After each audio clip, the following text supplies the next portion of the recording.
এয়া কি ধৰিব পাৰিছেনে? এয়া হৈছে ছজিনাৰ পাত।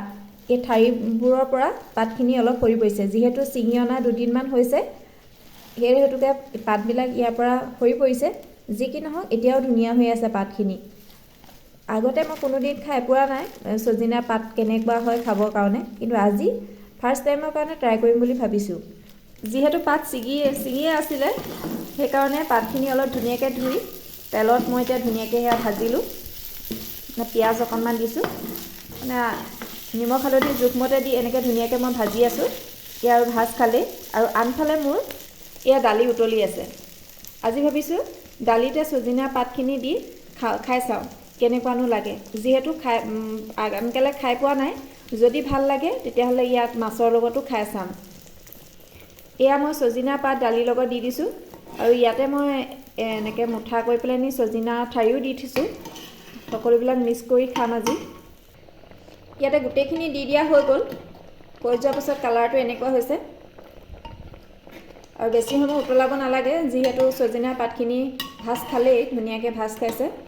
আৰু এতিয়া আমি এইখিনি আৰু আধা মিনিটমানৰ পাছতে আমি গেছ অফ কৰি দিব পাৰিম। অকণমান উতলি আছে আৰু অকণমান উতলি থাকক। তাৰপিছত যেতিয়া ইয়াত দালিখিনিৰ লগত পাতৰ যি ৰস সেয়া মিক্স হৈ যাব, মিক্স হোৱালৈকে এনেকৈ উতলি থাকক, তাৰপাছত অফ কৰি দিম। আনফালে মই একেখন পেনতে এয়া পটল আৰু সৰু আলুগুটি এনেকৈ ভাজিছোঁ। আজি ৰাতিৰ সাজৰ বাবে ইয়াৰ এনেকৈ ঢাকি ৰাখিছোঁ, জুই অকণমান চিমত দি। তেতিয়ালৈকে ব'লকচোন মানুহজনক এই ছজিনাৰ দালিকণৰ অকণমান টেষ্ট কৰিবলৈ দিওঁ, কেনে হৈছেনো খাবলৈ।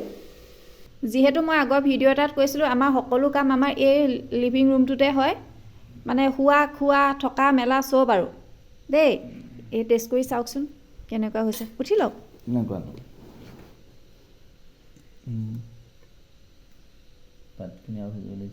নালাগে।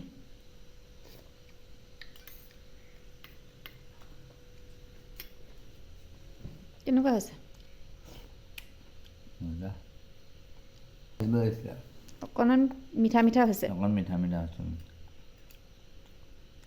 খাব পাৰিনে নোৱাৰি? ময়ো অকণমান খাই চাওঁ। 1 চামুচে লৈছোঁ।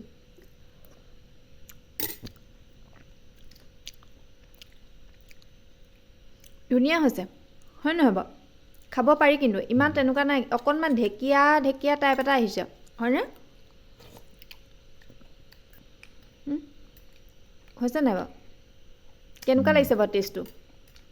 ধুনীয়া লাগিছে।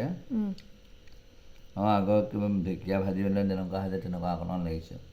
তাৰমানে দালিত ঢেকীয়া দিলে যেনেকুৱা হয় খাবলৈ, ঠিক তেনেকুৱাই লাগে। একজেক্ট নহয়, কিন্তু মানে ঠিক তেনেকুৱাই লাগে আৰু। তেওঁ মানে আৰু অকণ সিজা কথা কৈছে পাতখিনি, তাৰমানে সেই পাতখিনি পাত হিচাপত দিলোঁ যে কাটি নিদিলোঁ, সেইটো কথাৰ কাৰণে কৈছে।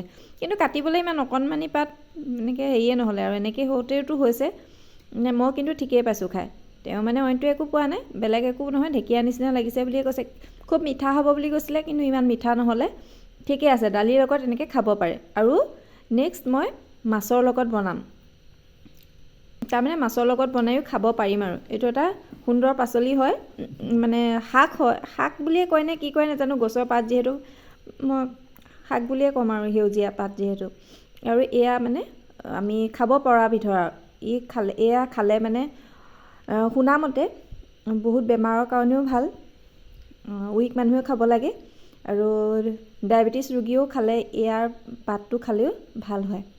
আপোনালোক কোনোবাই যদি এয়া খোৱা নাই বা কেনেকৈ খাই ভাবি আছে, তেতিয়াহ'লে এয়া নিশ্চয় এবাৰ ট্ৰাই কৰিব পাৰে। আৰু ট্ৰাই কৰিলে ক'ব দেই।